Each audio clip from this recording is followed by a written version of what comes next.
ఫైనల్గా మన దర్శనం అయితే కంప్లీట్ అయింది ఫ్రెండ్స్. అక్కడి నుంచి ఇదిగో ఇలా శ్రీవారి పాదాలు, శిలా తోరణం, ఇలా ఆకాశగంగా, చక్రతీర్థం ఇవన్నీ చెప్పి ఒక ట్రిప్ మాగా వ్యాన్ బుక్ చేసుకున్నాము.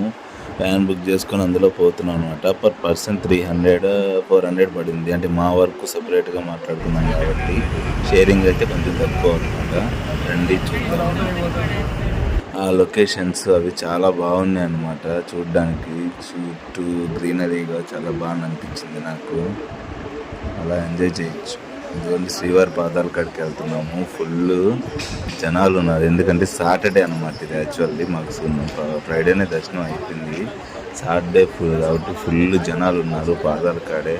ఇక్కడ ఒక గంట పైనే టైం పడింది వరకు. చూసుకుంటూ పోవాలన్నమాట. వాళ్ళు ఇలా కొంత టైం మనకి చూసుకొని వచ్చేదాకా వెయిట్ చేస్తుంటారు. అక్కడ చూద్దాం.